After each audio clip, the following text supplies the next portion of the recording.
Bismillahirrahmanirrahim. Bismillahirrahmanirrahim. Assalamualaikum warahmatullahi wabarakatuh. Innal hamdalillah nahmaduhu wa nasta'inuhu wa nastahdi wa natubu ilaih wa na'udzu billahi min syururi anfusina wa sayyiati a'malina man yahdihillahu fala mudilla lahu wa man yudlilhu fala hadiyalah. Asyhadu an la ilaha illallah wahdahu la syarikalah wa asyhadu anna Muhammadan abduhu wa rasuluh la nabiyya ba'dah. Allahumma fassalli ala sayyidina wa habibina wa syafi'ina wa maulana Muhammadin wa ala alihi wa ashabihi wa junudihi wa ansarihi wa man da'a bi da'watihi wa man tamassaka bi sunnatihi wa man mata fi sabilillah ila yaumil qiyamah. Amma ba'd.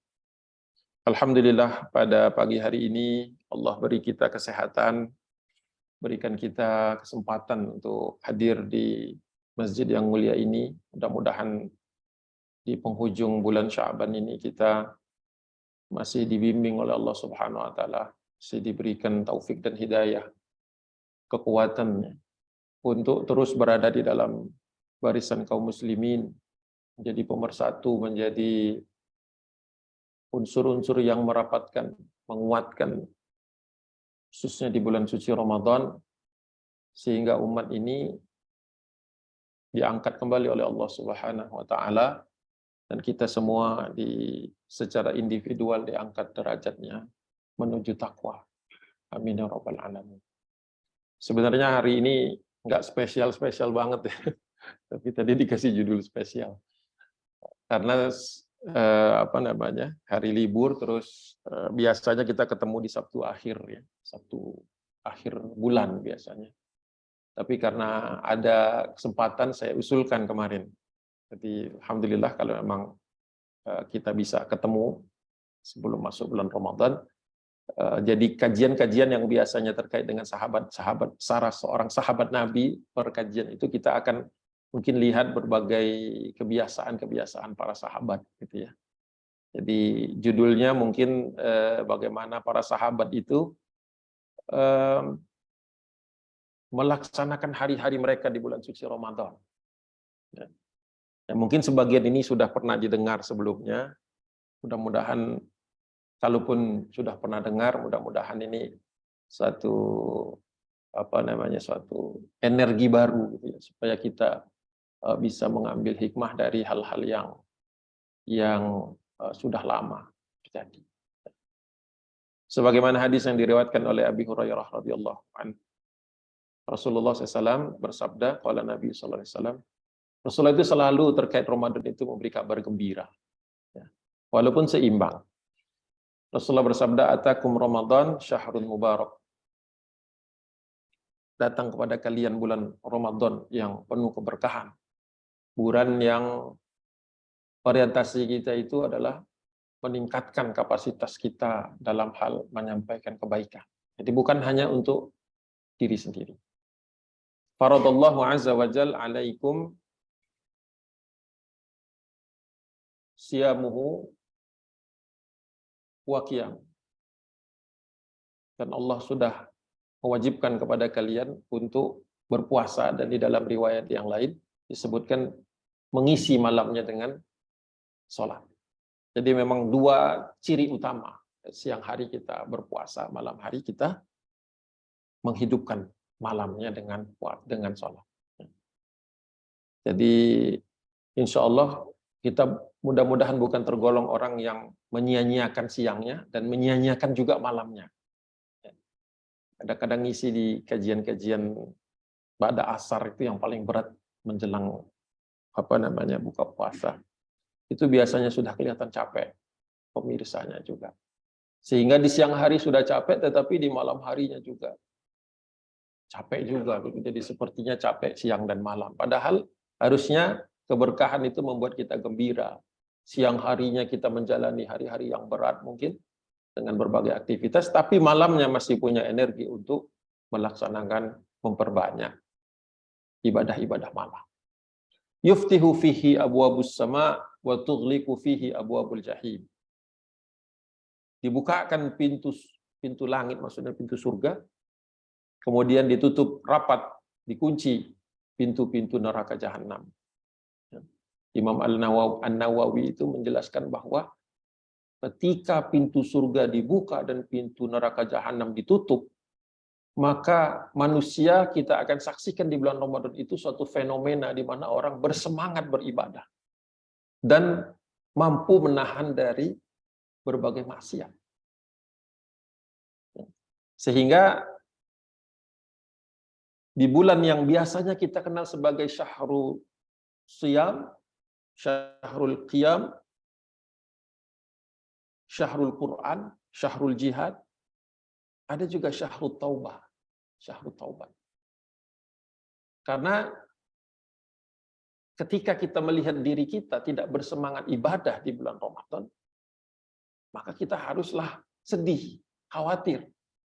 Karena seluruh dorongan untuk berbuat baik di Ramadan itu sudah dibuatkan, dibukakan. Dan ketika kita melakukan maksiat, masih aja kepikiran gitu ya untuk melakukan sesuatu. Dan maksiat itu bukan berarti hanya melakukan dosa, tetapi ketika masih saja melakukan yang makruh. Ya, makruh gitu ya. Misalnya menyia-nyiakan waktu. Bahkan sekalipun setelah misalnya ya tilawah, target tilawah sudah, misalnya itu sedekah sudah, taklim sudah, masih ada waktu kosong, ini tetap harus dijaga. Untuk membuktikan kepada kita dan tentu kepada Allah bahwa wa tughliqu fihi abwabul jahim itu benar.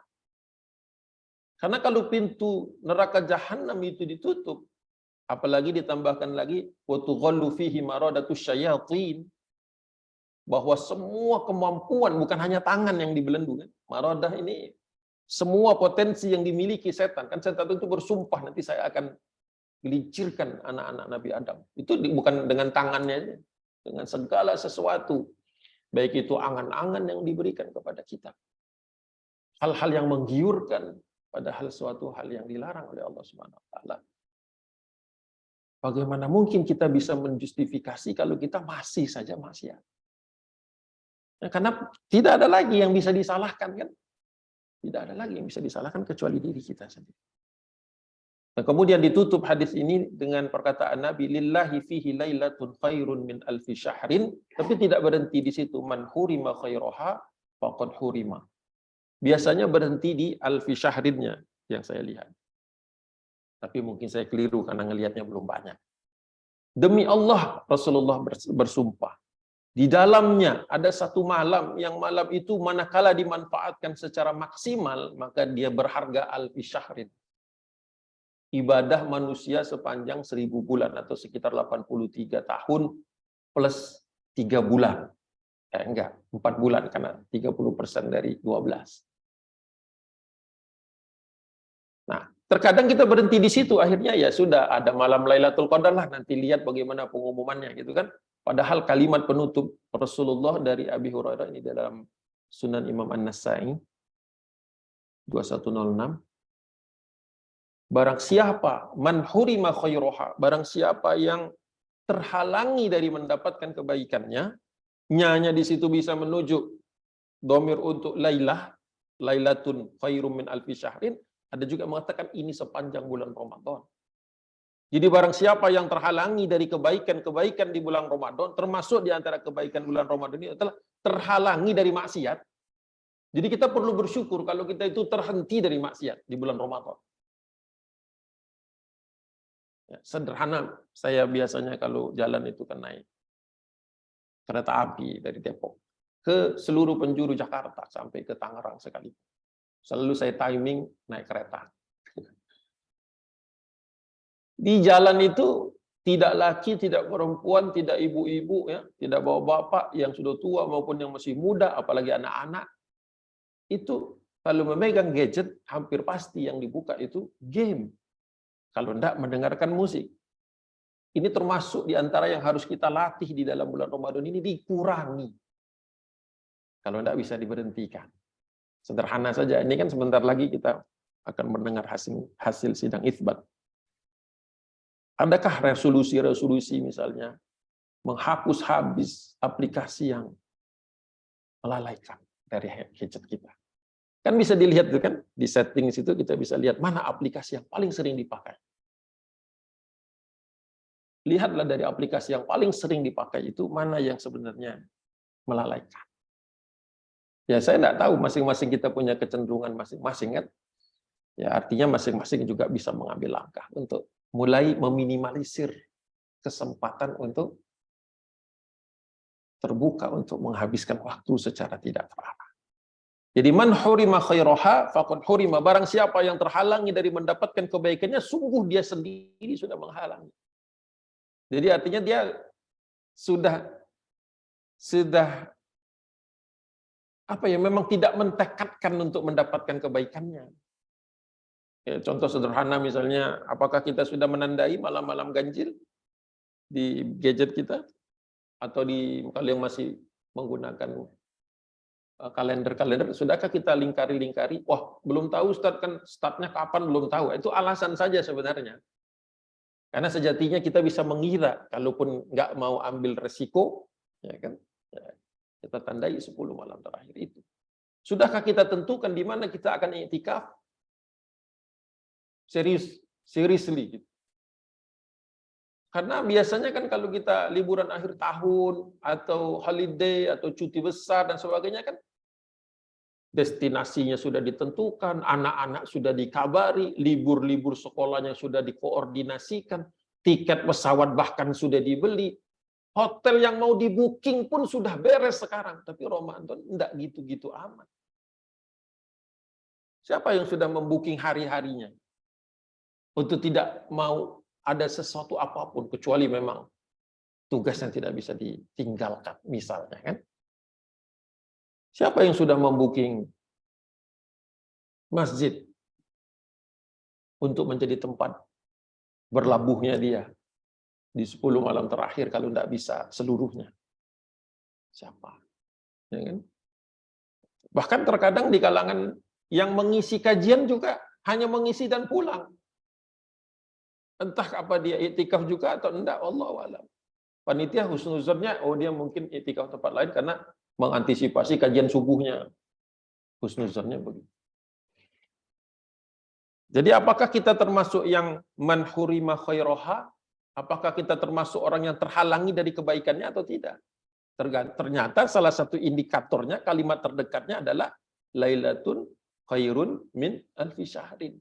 Jadi bukan sesuatu yang iya kalau dapat, nggak dapat. Ternyata tidak.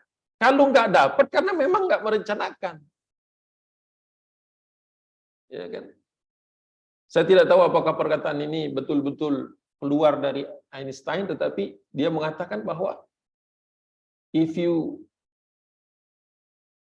do something, gimana kalimatnya itu?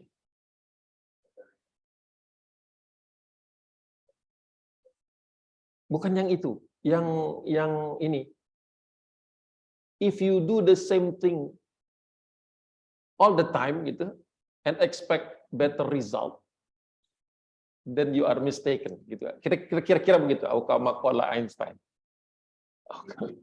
Kalau engkau nada Ustaz, harusnya antum yang di sini. Allahu Akbar. Saya mundur. Ustaz, gantikan. Allahu Akbar. Awkward moment. Ustaz Oni, ini antum yang di sini. Ayo Ustaz. Insyaallah. Ini apa? Ini catatan pemula ini. Tolong dikoreksi nanti. Iya, jadi saya mendadak seperti sidang ini. Astagfirullah.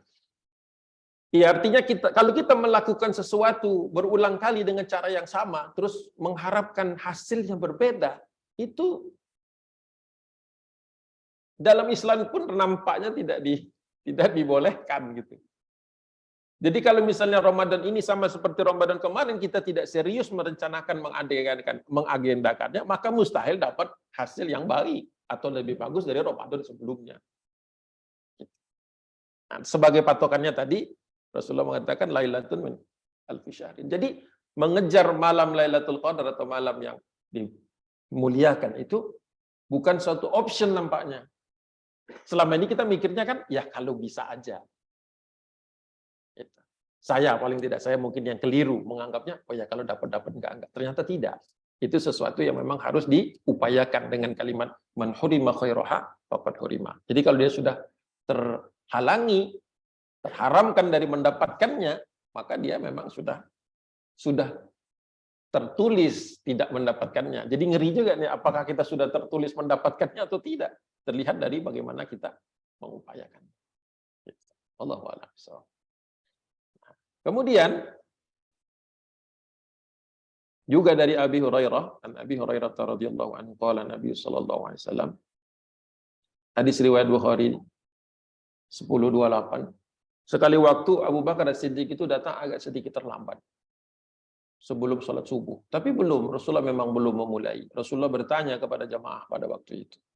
Man asbaha minkumul yawma sha'iman? Qala Abu Bakrin ana. Jadi Abu Bakar dalam asbabul wurudnya itu posisinya tidak seperti biasanya. Biasanya di sini Rasulullah itu kan, makanya Rasulullah bisa bertanya kemana si fulan. Karena orang itu hampir di satu tempat yang sama terus di dalam shaf itu. Jadi Rasulullah bertanya, siapa di antara kalian yang sudah berniat berpuasa? Ini di luar bulan puasa. Di luar bulan puasa. Tetapi nanti kesimpulannya ke sana. Dari Syekh Isam Hasanain itu nanti. Jadi ketika beliau membaca hadis ini, kesimpulannya terkait dengan Ramadan. Tapi peristiwa hadis ini di luar Ramadan. Kata Nabi, adakah di antara kalian yang berpuasa pagi ini? Tidak ada yang menjawab hari itu, kecuali Abu Bakar tadi, yang posisinya tidak dari di tempat yang biasanya. Ana ya Rasulullah. Sebelum sholat subuh. Ya tentu orang berniat puasa sebelum subuh. Yang berikutnya pertanyaannya, faman tabi'a minkumul yauma janazatan. Siapa di antara kalian yang sudah mengantar jenazah? Pertanyaan itu sebelum subuh. Normally kita itu kan mengantar jenazah, mengebumikannya gitu ya, menyolatkan itu kan kalau tidak pagi, pada zuhur, pada Jumat, asar, saya sesekali pernah pada maghrib, saya belum pernah yang malam, apalagi yang sebelum subuh. Ternyata Abu Bakar As-Siddiq mengangkat tangan sekali lagi di antara orang-orang yang tidak mengangkat tangan, qala ana ya Rasul. Ditanya lagi sama Nabi SAW, pertanyaannya kepada seluruh jemaah. Faman at'ama minkumul yauma miskina. Siapa di antara kalian yang sudah sempat membawa makan kepada orang miskin? Kembali yang angkat tangan dan berkata, hanya Abu Bakar As-Siddiq. Faman ada minkumul yauma maridon. Siapa di antara kalian yang sudah menjenguk, menengok, mendoakan, ya kan, mensupport. Kata ada itu banyak maknanya.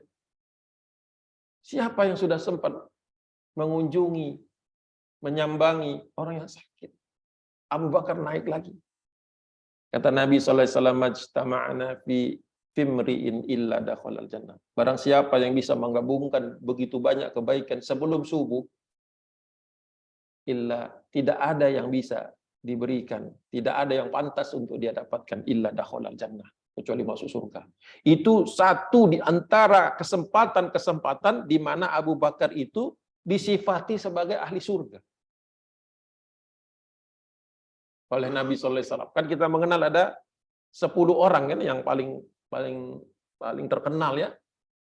Al-Asyarah Mubasyirin bil Jannah. 10 orang yang secara masyhur mendapat kabar gembira.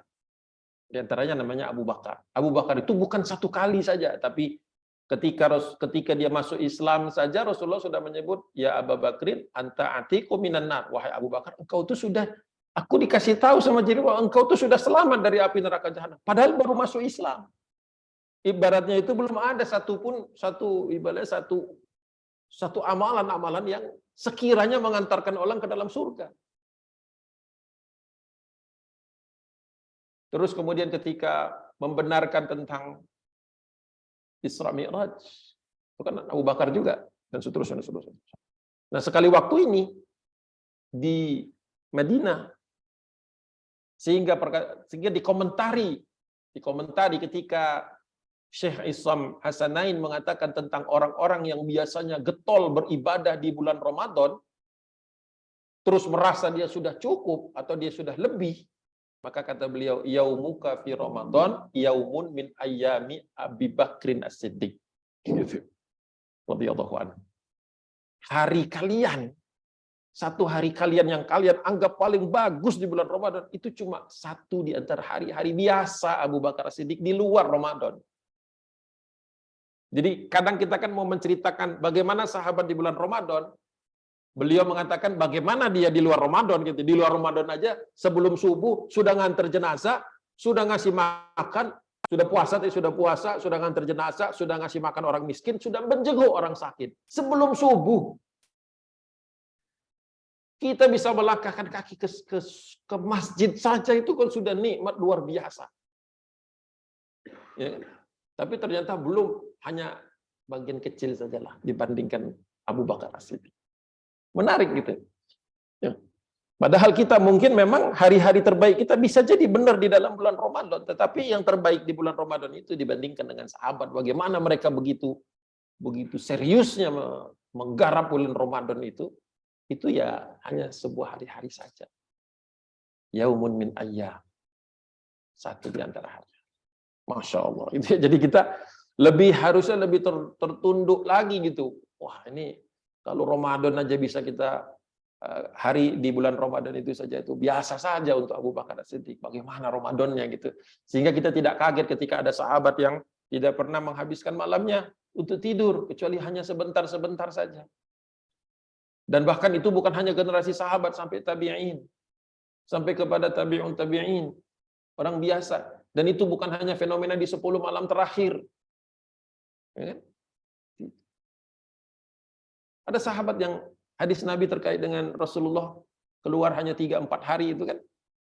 Mereka menunggui Nabi SAW. Kata Nabi SAW ketika keluar pagi harinya, kok hari keempat itu Rasulullah nggak sholat malam lagi karena diikuti banyak orang. Kata Nabi SAW, qad ra'aitul ladzi sana'tum falam yamna'ni minal khuruji ilaikum illa anni khasyitu an tafrada alaikum. Saya tahu kalian semalam itu nungguin. Saya tahu perbuatan kalian semalam. Tidak ada yang menahan saya keluar dari rumah untuk mendatangi kalian, memimpin kalian sholat, karena malam-malam sebelumnya makin ramai yang bersof-sof di belakang Rasulullah sholat malam Ramadan, yang kita kemudian kenal sebagai tarawih. Kecuali kata Nabi ini, illa anni khasyitu an tufradu alaikum. Saya khawatir sholat malam setelah Isya di bulan Ramadan ini menjadi satu hal yang wajib bagi kalian. Gitu. Nah, di malam-malam yang seperti itu saja kita terasa ya, meningkat keinginan kita. Ya, ketika tilawah biasanya tilawah biasa saja, kemudian di bulan Ramadan itu kenapa mudah sekali mengucurkan air mata. Inilah kelebihan-kelebihan Ramadan. Tinggal bagaimana kita sustain gitu, bagaimana mempertahankannya di luar Ramadan. Karena Ramadan ini semacam momentum besar. Jadi barang siapa tadi, balik lagi kepada perkataan Nabi, man hurima khairaha faqad hurima. Ibarat ini kalau momen ini antum nggak ngambil, ya nanti di bulan-bulan setelah Ramadan pun pastinya makin merosot lagi. Di bulan Ramadannya saja sudah kehilangan momentumnya dia. Gimana di bulan Ramadan? Di luar itu. Itu. Jadi menarik perkataan ini apa, menghempas-hempas saya dalam perasaan saya, yaumuka fi Ramadan. Saya kadang-kadang senang sekali dengan malam ini gitu kan. Tapi ternyata yaumuka min Ramadan yaumun min ayyami Abi Bakr As-Siddiq radhiyallahu anhu. Ya. Supaya kita nanti ketika bertemu dengan berbagai kesempatan-kesempatan di mana ada orang mengkaji tentang sahabat terus sepertinya negatif gitu, arahnya itu tentang sahabat-sahabat Nabi, ingatkan tentang ini. Sehebat-hebatnya kita yang hidup saat ini, yang kita pikir sudah macam-macam ini, pujian-pujian orang itu, nggak ada apa-apanya hari kita itu, nggak ada apa-apanya. Ketawaduan inilah insya Allah yang menjadikan kita semakin merasa rindu dan semakin ingin maksimal di bulan Ramadan. Kemudian di dalam kitab Suwar min Hayatis Sahabat, Dr. Abdurrahman Rafat Basya ketika membahas tentang Abdurrahman bin Auf, beliau ini unik. Beliau ini menulis kisahnya itu tidak banyak mengutip-ngutip. Tetapi sebenarnya kalau kita lihat dari kalimatnya itu sama sekali beliau tidak ubah. Beliau ambil dari kitab-kitab hadis-hadis, ahadis sahih. Jadi beliau ambil dari sirah-sirah dan maghazi dan lain sebagainya. Jadi kadang-kadang kita lihat, wah ini apa nih? Langsung di-search, cari aja. Karena beliau biasanya menyelipkan itu dalam banyak bahasa-bahasa yang tinggi. Sekali waktu beliau mengatakan, beliau menulis, وَقَدْ أُتِيَ ذَاتَ يَوْمٍ بِطَعَامٍ وَهُوَ صَائِمٌ فَنَظَرَ إِلَيْهِ ثُمَّ قَالَ. Sekali waktu kita tahu Abdurrahman bin Auf itu punya banyak hamba sahaya, punya banyak pembantu di rumahnya maupun di luar rumahnya. Sekali waktu ada yang membawakan makanan untuk berpuasa.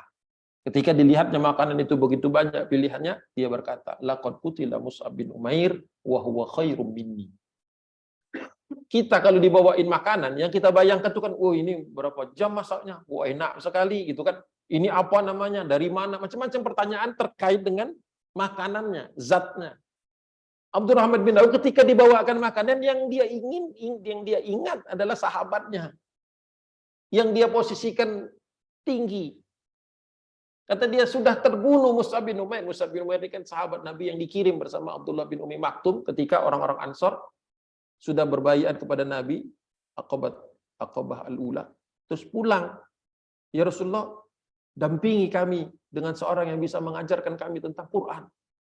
Maka dititipkan Rasulullah dua sahabat, yang terkenal memang Mus'ab. Tetapi riwayat-riwayat menjelaskan bahwa Abdullah bin Umi Maktum juga berangkat.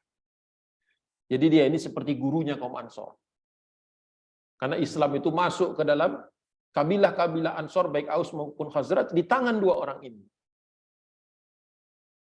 Fama wajadna lahu illa kafanan. Ketika dia meninggal dunia, kami tidak temukan pada dirinya itu satu hal yang berharga kecuali selembar kafan. Ini obrolan atau komentar ini dari Abdurrahman bin Auf itu ketika melihat makanan yang akan menjadi pembuka puasanya. Ini level puasa yang tinggi. Kami tidak dapatkan pada dirinya kecuali selembar kafan. Kita kan banyak banget milik kita ini kan yang lebih berharga dari selembar kafan secara nominal gitu kan. Kami temukan ketika dia meninggal dunia ada laptop 40 juta misalnya begitu. Kami temukan pada rumahnya ketika dia meninggal dunia ada mobil Rubicon misalnya begitu. Artinya yang paling berharga, paling mahal pada diri kita saat ini pastilah bukan selembar kafan. Seandainya ada di rumah, secara nominal. Ya kan? Saya yakin di rumah masing-masing. Pasti ada barang yang harganya lebih daripada kafan. Ya. Ini yang berkecamuk pada pikiran sahabat-sahabat itu ya, ketika mereka berbuka puasa. Kita kepengen tahu kan, ketika mereka berbuka puasa itu apa sih yang terlintas di benaknya? Apakah sama dengan yang terlintas di benak kita menjelang buka puasa? Sekedar nyocokin gitu, ngukur diri gitu, benchmarking walaupun mungkin ketinggian benchmarknya. Kemudian beliau bersabda, in ghata ra'sahu badat rijlahu, kalau kami tarik kafannya itu ke atas kepalanya untuk menutupi dia karena dia syahid di Uhud, keluar kelihatan kedua kakinya. Wa in ghatta rijlaihi yada bada ra'sahu, kalau kami tarik ke kaki kepalanya pun tidak bisa ditutup. Kata Nabi SAW, tutupkan ke bagian kepalanya, masukkan ke dalam kuburnya, kemudian tutupi dengan pelepah-pelepah kurma saja bagian kakinya. Ya Allah, orang yang masuk surga ini kafannya aja nggak cukup untuk nutup kakinya.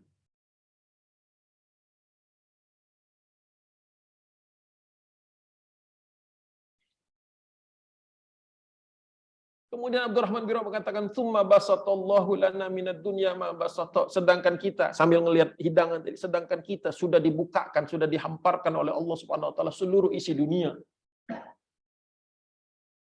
Kan dunia kita ini terlihat dari buka puasanya kita. Pernah buka puasa dijamu di rumah pejabat-pejabat tinggi. Pernah tahu nggak makanannya kayak apa? Belum, karena belum diundang. Kalau sudah diundang, waduh. Bisa jadi obrolan semalam suntuk itu. Dari mana, berapa. Jadi Abdurrahman bin Auf melihat bahwa apa yang dibawakan oleh pembantunya, pelayannya itu, padahal kita tahu Abdurrahman bin Auf itu kalau di tengah-tengah pelayannya apa? Fakana idza ra'auhu bainal mamalikihi lam yufarriqu bainahu wa bainahum. Orang itu menggambarkan bahwa Abdurrahman bin Auf itu kalau dia sedang berada di tengah-tengah hamba sahayanya, enggak ada bedanya. Enggak bisa orang bedain mana majikan, mana mamalik, mana budak, mana majikan. Jadi beliau berbicara itu dalam konteks kedekatannya dengan yang membawakan, bukan dalam konteks kamu pelayan, saya majikan, bukan. Ini lagi nasihat. Dan nasihatnya sampai kepada kita. Harusnya di menjelang Ramadan ini. Jadi kata Abdurrahman bin Auf, sekarang Allah sudah hamparkan bagi kita dunia sehampar-hamparnya ma basato. Wa innila akhsya, sungguh saya sangat khawatir an yakuna thawabuna qad ujjila lana. Saya khawatir jangan-jangan ini cara Allah mempercepat balasan bagi kita. Ya. Jadi di kalangan para sahabat tabi'in maupun tabi'un itu ada kebiasaan. Mereka ketika mendapatkan satu nikmat di dunia ini khawatir. Kalau kita kan dapat nikmat senang. Iya. Normalnya itu kan senang. Kalau mereka tuh khawatir, jangan-jangan ini thawab, jangan-jangan ini balasan. Nanti di surga masih dapat nggak? Mereka lebih senang kalau seandainya tidak ada balasannya di dunia. Kalau kita kan masih carinya itu, ya kalau bisa adalah gitu. Masih mikir gitu. Ya kalau bisa adalah sesuatu di dunia ini. Kalau sahabat kalau bisa disimpan aja semua di akhirat. Jadi yang membuat dia nangis takut ketika melihat makanan itu, pertama teringat kepada Mus'ab bin Umair bagaimana beliau meninggal dunia dalam keadaan sangat sederhana. Sebagai catatan bahwa Mus'ab bin Umair itu tidak diam saja dalam keadaan serba sederhana itu. Beliau sudah berusaha, sudah maksimal. Ya memang qadarullahnya segitu.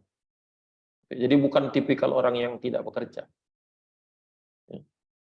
Termasuk Salman Al-Farisi, sahabat-sahabat yang wafat dalam keadaan sederhana itu bukan berarti tidak bekerja. Ada buku yang sudah relatif lama sebenarnya, tapi baru-baru saja mungkin diterjemahkan ke bahasa Indonesia. Amwalun Nabi, Kasaban, wa Infaqon, wa Taurithan. Dr. Abdullah As-Saman kalau tidak salah. Beliau itu yang nulis itu. Itu beliau menjelaskan bagaimana Rasulullah itu mengelola harta, bagaimana membelanjakannya. Infakon di situ bukan hanya infak yang kita ngerti, ya, tapi bagaimana beliau memanfaatkan harta itu dan bagaimana beliau mewariskannya. Itu sahabat-sahabat itu tidak ada yang diam saja dalam keadaan miskin, itu nggak ada. Kasih tabel sama beliau. Tapi ya tidak semua orang yang berusaha itu kemudian Allah berikan di dunia. Jadi jangan sampai kita mikir, ada sahabat miskin, dah saya miskin aja. Nggak begitu cara melihatnya. Itu keliru besar.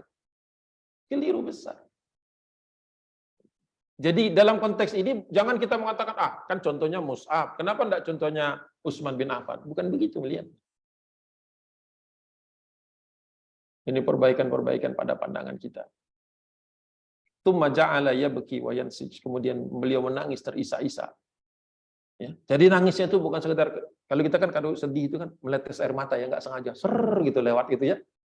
Pernah ya kayak gitu kan, melihat satu keadaan kita sedih tapi kita nggak bisa ngapa-ngapain, akhirnya air mata aja yang turun gitu.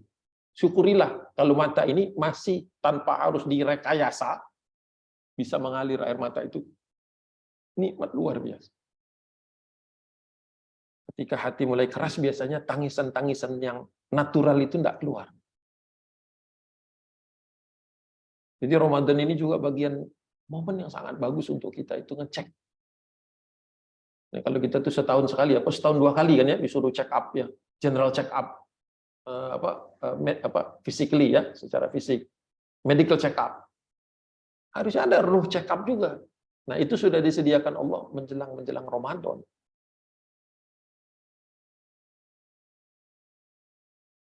Jadi jangan sampai kita begitu getol, tahu betul kapan kita harus check up fisik dan sebagainya gitu. Atau ngecek portofolio misalnya gitu kan, simpanan berapa, surat berharga berapa, itu dicek terus kan, saldo berapa dan sebagainya. Tapi jarang pernah nggak kita lihat ngecek saldo iman kita tuh tinggal berapa. digerus 11 bulan sampai ketemu Ramadan. Jadi Ramadan itu sehingga bisa kita merasakan apa yang dirasakan sahabat ketika buka puasa. Tsumma ja'ala yabki wa yansij hatta 'afa ta'ama. Sampai akhirnya beliau tidak lagi tertarik dengan makanan itu. Hanya diambil hanya untuk membatalkan puasa saja sebagai mengambil fadilah dari menyegerakan berbuka. Tapi setelah itu ya makanan itu bagilah ke sana atau bagaimana. Afa, tidak perlu lagi, tak merasa perlu lagi. Merasa cukup sudah. Kontras dengan sebagian dari manusia ketika buka puasa itu ya dengan dalih ini satu kegembiraan di antara dua kegembiraan yang diperoleh oleh orang as-shaimin, makannya kadang-kadang kelewat banyak. Ya, mungkin makan kita perlu dilatih sedikit-sedikit saja. Sedikit-sedikit saja.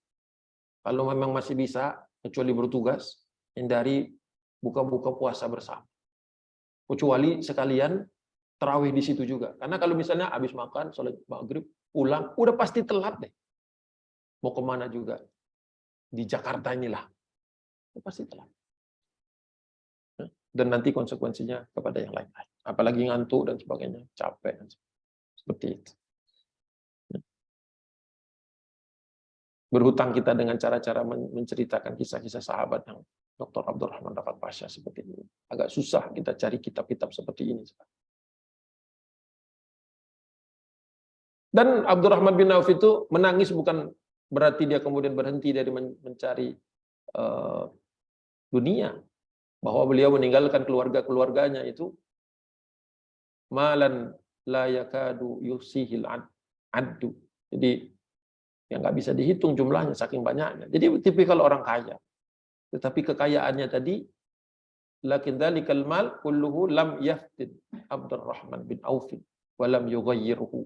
Inilah tipikal yang harusnya kita miliki. Ketika harta yang banyak itu tidak menimbulkan fitnah, tidak menjadi cobaan dan ujian, dan juga tidak lam yughayyiruhu, tidak mengubah sikap kita. Karena harta ini kan hartanya itu tidak dilarang untuk dicari. Bahkan kalau bisa memang banyak, supaya bisa berbagi, supaya tidak meninggalkan keluarga dalam keadaan miskin, supaya bisa membiayai dakwah, supaya bisa mengembangkan ilmu pengetahuan. Hartanya itu tidak pernah dilarang. Yang dilarang itu, dia jangan sampai jadi fitnah, dan jangan sampai mengubah dirimu. Itu. Mengubah diri. Ya, kalau sudah mengubah diri, ya begitulah. Apa istilahnya sekarang? Lifestyle itu kan. Lifestyle kan berubah bisa. Padahal dahulu ketika penghasilannya sekian gitu kan, ya bisa kok nyaman hidupnya tenang. Tapi ketika penghasilannya naik, kecuali dalam batas-batas yang wajar misalnya begitu. Kemudian naik pula lifestyle-nya. Inilah yang menyebabkan salah satu di antaranya orang merasa kurang terus. Karena Allah sudah lipat gandakan, tapi dia ikut naik juga gitu. Ekspektasi dan sebagainya naik juga. Akhirnya selisihnya selalu sama.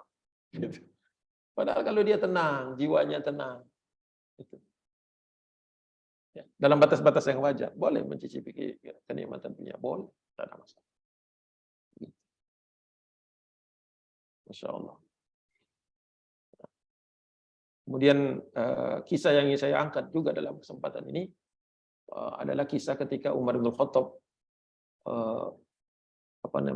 menginginkan para sahabat di malam harinya sholatnya tidak sendiri-sendiri. Itu mungkin semuanya sudah pernah dengar ya. Tapi ini saya bacakan saja dari An Abdurrahman bin Abil Qari. Beliau berkata, "Kharajtu ma'a Umar bin Khattab radhiyallahu anhu lailatan fi Ramadan ila masjid." Saya, kata dia, sedang patroli. Ini kebiasaan Umar bin Khattab.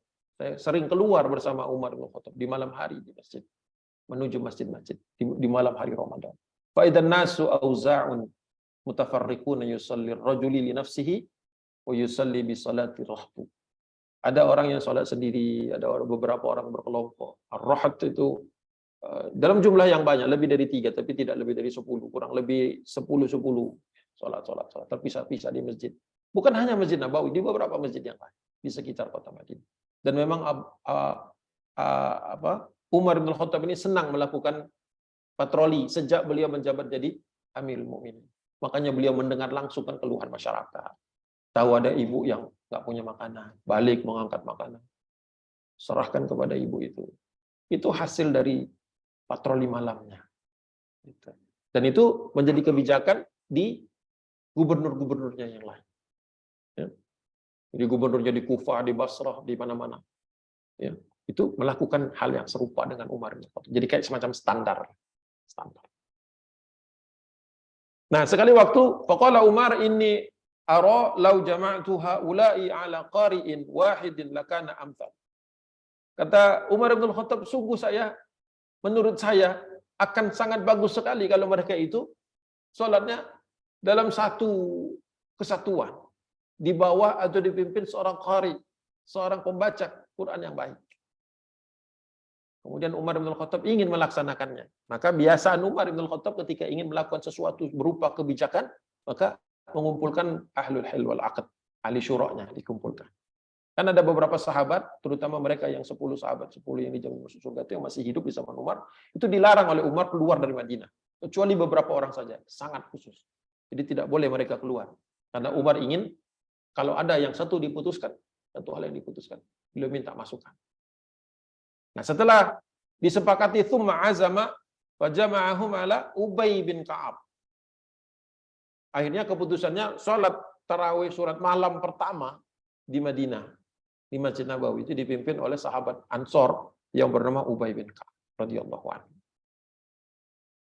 Kemudian di malam yang lain kata Abdurrahman bin Abdul Qari, "Tsumma kharajtu ma'ahu lailatan ukhra." Kemudian saya keluar lagi, patroli lagi mendampingi Umar bin Khattab di malam yang lain, wan nasu yusalluna bi salati qari'ihim. Kami sudah saksikan di setiap masjid termasuk Masjid Nabawi, itu orang sholatnya itu dipimpin satu orang saja. Disitulah pertama kali kemudian menjadi sebuah tradisi sholat berjamaah. Sebelumnya Nabi hanya 3 atau 4 malam kan? Ya. Yang riwayat dari Bunda Aisyah radhiyallahu anha, anna Rasulullah sallallahu alaihi wasallam shalla fil masjidi dzata lailatin wa shalla bi salatihi nasun thumma shalla minal qabilati fa'akturan nas. Jadi Rasulullah salat diikuti oleh orang lain di malam Ramadan di belakangnya, kemudian nambah lagi sampai banyak sekali. Ya. Tsumma ijtama'u minal lailati tsalitsati aw rabi'ah, dan berkumpul sampai malam ketiga atau malam keempat. Baru setelah itu Rasulullah tidak keluar lagi. Nah, kembali kepada masa Umar bin Khattab tadi. Inilah kata Umar bin Khattab, ni'mal bid'atu hadhi. Inilah kata Umar, satu hal yang baru tetapi mendatangkan kebaikan. Dan itu sahabat-sahabat banyak yang masih hidup di zaman Umar bin Khattab. Dan mereka menyetujui hal itu. Riwayat Bukhari 20:10. Nah, bagaimana manfaatnya hanya bisa kita lihat setelah era tersebut. Di era Ali bin Abi Thalib, di dalam kitab Tarik Dimash yang ditulis oleh Imam Ibnu Asakir, pada zaman Ali bin Abi Thalib, qala Ali nawwarallahu ala Umar fi qabrihi kama nawwara alaina masajidana. Ali bin Abi Thalib di zaman Ali itu kita tahu banyak banyak perselisihan di antara umat. Karena ketika wafatnya Utsman bin Affan, itu kan akibat fitnah. Ada segerombolan orang datang dari Mesir, dari Kufah, dari Basrah. Hampir saja mereka itu melakukan makar. Sempat dihalau oleh Ali bin Abi Thalib dan para sahabat yang lain. Tapi kemudian mereka masuk lagi dan terbunuhnya Utsman bin Affan. Kemudian ketika Ali memimpin, ya kita tahu waktu itu ada desakan-desakan dari keluarga besar Utsman bin Affan, Bani Umayyah, yang diwakili oleh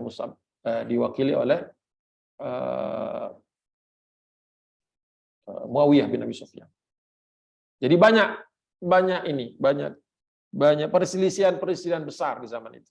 Dalam konteks itulah ketika Ali bin Abi Thalib melihat bahwa di masjid-masjid itu lampu-lampu terang, orang-orang pada sholat, dan umat itu masih bisa bersatu di malam Ramadannya.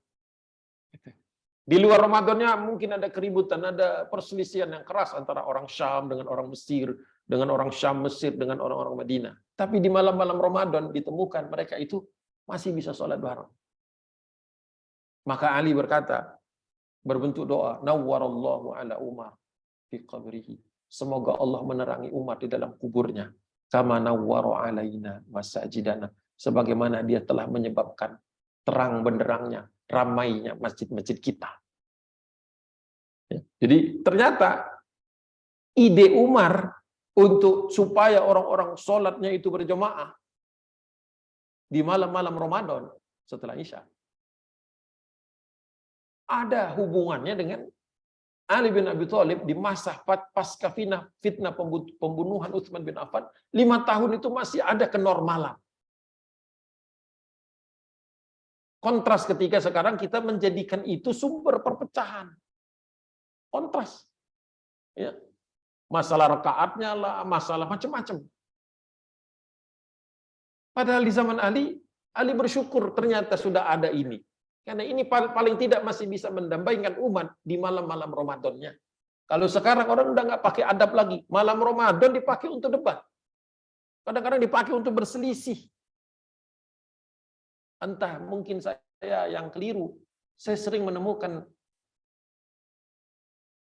broadcast hoax itu muncul di Ramadan. Entah sengaja atau tidak. Seperti mengalihkan kita yang seharusnya berkonsentrasi di Ramadan. Muncul. Saya ingat dulu pertama kali muncul kasus-kasus tentang hadis-hadis hoax ya. Ada yang sahabat katanya sampai ke Indonesia dan sebagainya. Sampai orang bertanya kepada saya bilang tanya aja kepada yang nyebarin. Karena kalau saya ikut meneliti, mencari-cari, membaca lagi ini habis Ramadan. Padahal kan nikmatnya Ramadan itu adalah kita ya, mohon maaf istilahnya. Terbebaskan dari yang rutin-rutin kita lakukan. Supaya lebih memperbanyak tadi momen-momen kita dekat kepada Allah SWT. Gitu. Jadi dalam konteks itu kita melihatnya. Doa Ali bin Abi Thalib, semoga Allah terangi kuburnya Umar bin Khattab. Karena dia dulu dalam kebijakannya tadi menyebabkan masjid-masjid kita ramai. Gitu maksudnya. Jadi bukan fisiknya apa cahaya itu dari qanadil kan orang dulu menggunakan lampu-lampu kecil.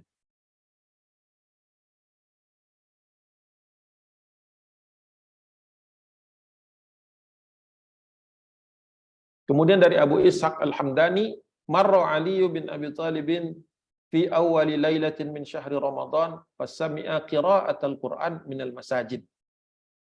Ali bin Abi Thalib mengikuti kebiasaan para khalifah sebelumnya, melakukan perjalanan di malam hari ngecek kondisi umat. Ketika dia melewati satu masjid, mendengarkan adanya dibacakan Al-Qur'an di dalam. Ya, bisa jadi hafalan juga. Wara'a al-qanadila, melihat terangnya dengan lampu-lampu itu yang dari minyak zaitun atau minyak dari hewan. Terang. Tazhar, jadi melihat terangnya masjid dengan lampu tempel itu. Dan kemudian ramainya masjid dengan bacaan-bacaan orang membaca Quran bersama-sama atau dalam salat. Faqala, kembali doanya mirip dengan doa yang pertama tapi berdoanya nurullahi li Umar ibn al-Khattab fi qabrihi kama anaro masajidallah bil Quran. Jadi kalau yang pertama itu Ali bin Abi Thalib menekankan pada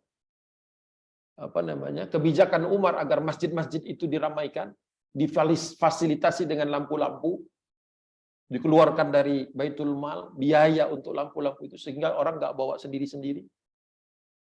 Dan di samping itu juga kebijakan Umar untuk supaya mereka sholat berjamaah.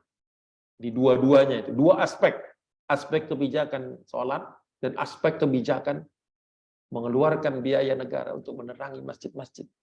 Karena sebelumnya orang menggunakan lampu-lampu sendiri. Bayangin gitu masjidnya nggak ada listrik gitu. Terus kita datang ke sini pakai lampu-lampu masing-masing. Dihapus oleh Umar, kalau nggak perlu disiapkan. Yang besar-besar dikeluarkan dari dalam. Masya Allah. Seperti itu para sahabat dulu ya, menjalani Ramadannya. Nah, sebagai penutup mungkin jam berapa sekarang? Atau mau break sekarang lah, atau kita mau tanya jawab langsung ya. Karena yang berikutnya ini tentang Abu Hurairah. Tafadhol mungkin ada yang ingin menambahkan, mengoreksi mungkin.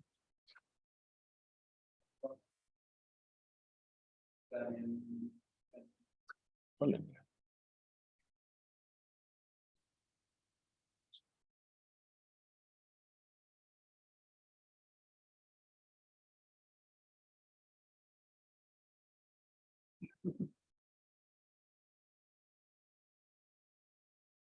Ya buat evaluasi diri aja. Karena yang mau ditanya apa lagi tentang Abu Bakar? Tentang Abdurrahman bin Auf. Allah alam so. Kalau tidak ada, saya tambah satu selesai. Kalau tidak ada yang bertanya. Ini tentang Abu Hurairah kalau tidak ada pertanyaan.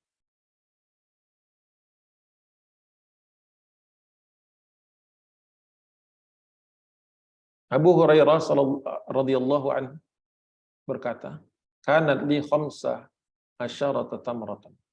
Saya punya 15 butir kurma. Ya, fa aftartu ala khamsin, sudah diagendakan saya pakai 5, makan 5 untuk buka, wa tasahhartu bi khamsin, dan kemudian untuk sahur 5, wa baqaitu khamsan li fitri. Nanti 5 lagi untuk buka puasa berikutnya. Jadi dia menganggarkan 15 saja. 15 kurma saja. 5, 5, 5. Nanti nyari 15 lagi. 5, 5, 5. Jadi 15 kurma untuk 2 hari. Ya. 2 hari. Seperti itu. Jadi sederhana sekali. Ya, kita nggak perlu daftar yang panjang untuk buka puasa. Sehingga fokus kita itu pada maghrib, isya, dan tarawih. Bukanya sudah ada. Gak usah pusing lagi. Nanti mesen apa, nyiapin apa. Ya. Sederhana saja.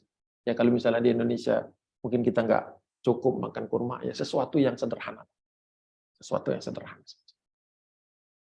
Jadi juga bagus juga, karena pernah saya ditanya oleh ibu-ibu, Ustadz, kalau bawa bapak ini kan enak, habis makan dia langsung ibadah. Kita suruh siapkan. Nanti subuh juga dia siapkan, dia langsung ke masjid, ya ini itu. Kapan ibu-ibu? Waktunya habis di dapur. Saya katakan, Bu, mungkin itu utama sebenarnya. Ada pahalanya juga dalam hal itu. Jadi jangan dipikir menyiapkan tidak ada pahala. Tapi saya mengerti, karena kepingin juga kan merasakan nikmat, i'tikaf dan sebagainya secara kual. Ya mungkin di 10 malam terakhir, bapak-bapak di sini bisa arrange lah. Supaya ibu-ibu nggak banyak di dapur. Ya sudahlah, untuk buka dan sahur itu catering aja. Sekaligus bantu teman kita yang mungkin punya usaha catering. Ya sudah dibuat sajalah gitu. Untuk sekian di rumah gitu kan. Jadi istri ya selesai, kumpulkan, taruh nanti di depan, diambil kan. Bisnis jalan, ya, kita tenang. Bukan hanya kepala keluarga, tapi ibu. Mungkin bisa di-arrange seperti itu. Kalau tidak bisa 1 bulan penuh, ya di 10 malam terakhir lah. Jadi betul-betul kita bisa ngajak anak dan istri untuk maksimal. Ya, contohnya seperti itu. Itu aplikasi dari ini yang 15 kurma. Sudah ada. Jadi 15. Jadi sudah ada. Kan tinggal ditransfer, selesai kan nantinya kan. Atau mau diakhirkan juga boleh, tergantung nanti akadnya gimana. Mau dibayar di depan atau selesai. Mungkin itu teknis-teknis kecil lah, supaya kita ini tidak repot dengan rapat setiap sore, setiap pagi gitu nanti untuk apa, bereskan. Bikin otomatis aja. Bahkan kalau perlu sekalian untuk lebarannya. Udah, ibu nggak usah masalah. Di satu sisi itu bisa dipakai seperti itu. Supaya kita tidak sibuk dengan hal-hal yang tidak harusnya kita menyibukkan. Karena kalau kita hanya kurma saja, bisa jadi kita tidak kuat.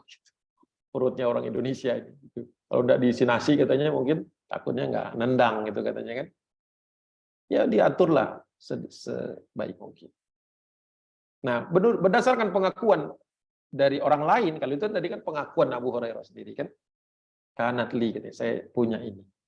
Nah, Abu Utsman Al-Hindi menemukan satu riwayat atau satu keterangan asal dari Imam Muhammad bin Nasr Al-Marwazi bahwa dia tadayyaftu, saya menjadi tamu Abu Hurairah di rumahnya Abu Hurairah radhiyallahu anhu, fakana huwa wa mar'atuhu, tamu itu mengamati gitu bahwa Abu Hurairah dan istrinya, wa khadimuhu, dan pelayannya, yata'aqqabuna al-laila thalatha, selalu mengincar-ngincar, selalu siap-siap, memanfaatkan, mengutamakan, menunggu-nunggu waktu sepertiga malam terakhir. Setiap malam. Itu pengakuan tamunya nih, tamu. Ya, bertamu dia. Kadang-kadang sahabat dulu bertamu itu sekedar untuk melihat apa sih kelebihan orang yang sering dipuji-puji Nabi gitu. Kadang-kadang suka bertamunya itu bukan untuk ngerepotin, nggak perlu macam ini, sekedar kepengen lihat. Oh, ini amalannya. Karena kalau ditanya apa amalannya enggak ngomong. Bukan tipikal orang yang merekam amalan-amalannya gitu.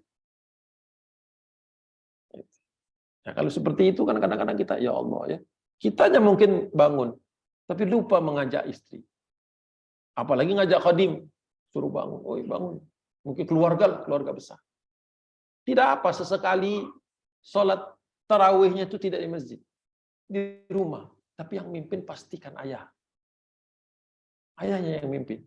Ya. Ini juga bonding yang bagus, kuat. Sesekali saja.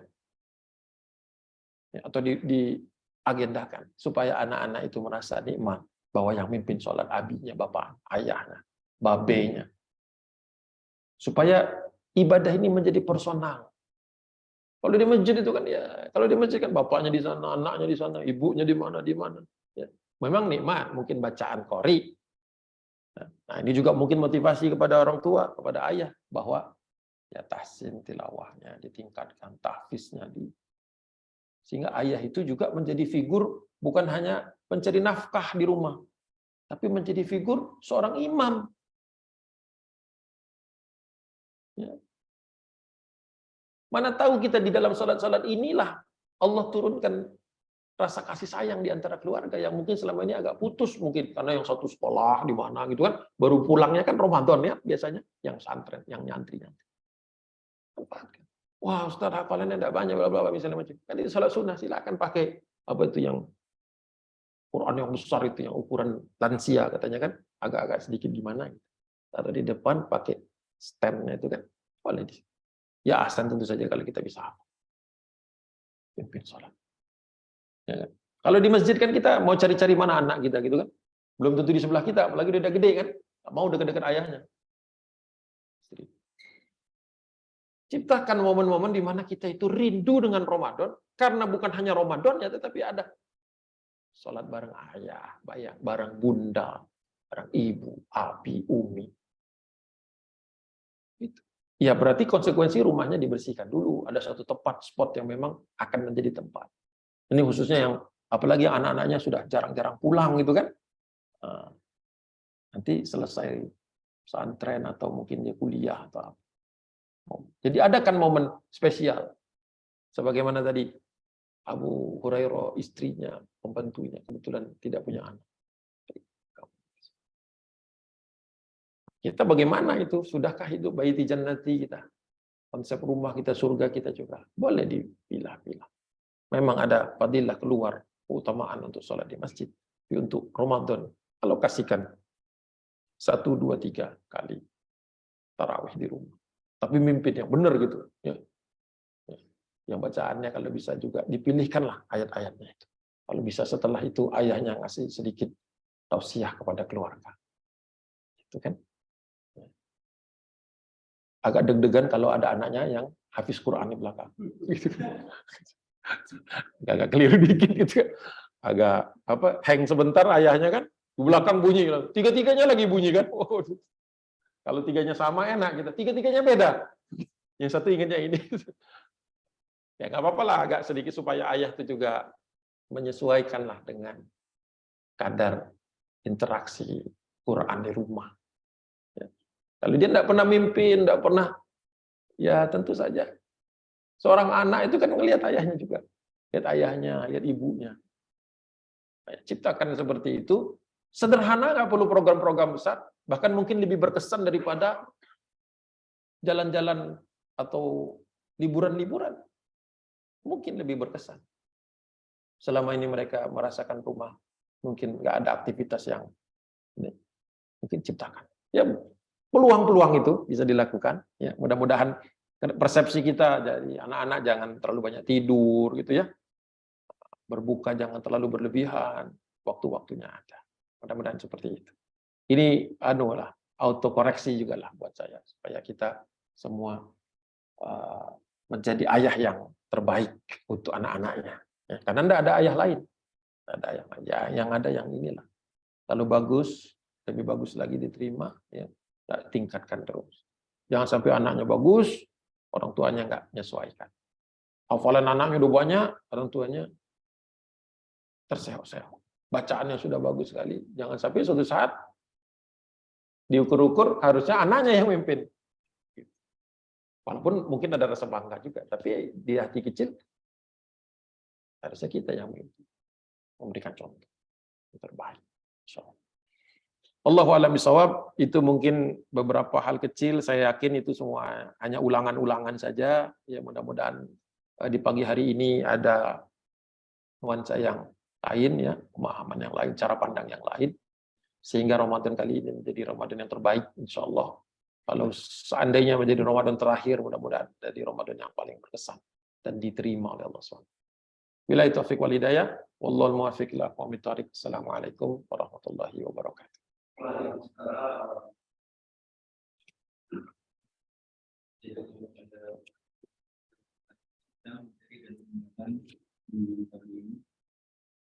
Mohon dukungan untuk menutup kalian berdoa, memimpin doa. Besok kita mengawali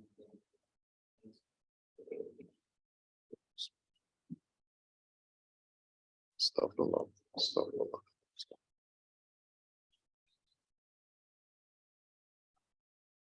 Bismillahirrahmanirrahim. Alhamdulillahirabbil alamin. Hamdan na'imin, hamdan syakirin, hamdan thayyiban mubarakan katsiran. Hamdan yuwafi ni'amahu wa yukafi mazidahu. Ya Rabbana lakal hamdu kama yanbaghi li jalalikal karim wa 'azimi sultanik. Wassalatu wassalamu ala asrafil anbiya'i wal mursalin wa ala alihi wa ashabihi ajma'in. Allahumma ighfir lil muslimina wal muslimat wal mu'minina wal mu'minat al ahya'i minhum wal amwat. Innaka sami'un qaribun mujibud da'wat ya qadi wa ya hajat. Allahumma ighfir lana wa li walidina warhamhum kama rabbawna shighara. Rabbana la tuzigh qulubana ba'da idh hadaytana wa hab lana min ladunka rahmah innaka antal wahhab. Rabbana zalamna anfusana wa illam taghfir lana wa tarhamna lanakunanna minal khasirin. Allahumma inna ala dzikrika wa syukrika wa husni ibadatik. Allahumma inna na'udzubika min jahdil bala wa darkis syaqa wa su'il qada wa syamatatil a'da. Allahumma inna na'udzubika minal barasi wal jununi wal juzami wa min sayyi'il asqam. Allahumma barik lana fi Sya'ban wa balighna Ramadan. وبلغنا رمضان وبلغنا رمضان يا رب العالمين. اللهم إنا نسألك سلامة في الدين وعافية في الجسد وزيادة في العلم وبركة في الرزق وتوبة قبل الموت ورحمة عند الموت ومغفرة بعد الموت. اللهم هون علينا في سكرة الموت والنجاة من النار والعفو عند الحساب. اللهم إنك تقبل منا صلاتنا وصيامنا وقيامنا وركوعنا وسجودنا وتمم تغفيرنا يا رب العالمين. وصلى الله على سيدنا محمد النبي الأمي وعلى آله وصحبه وسلم. دعواهم فيها سبحانك اللهم وتحياتهم فيها سلام وآخر دعواهم الحمد لله رب العالمين. ربنا آتنا في الدنيا حسنة وفي الآخرة حسنة وقنا عذاب النار. سبحان ربك رب العزة عما يصفون وسلام على المرسلين والحمد لله رب العالمين. وصلي وسلم وبارك على سيدنا اللهم. Waalaikumsalam.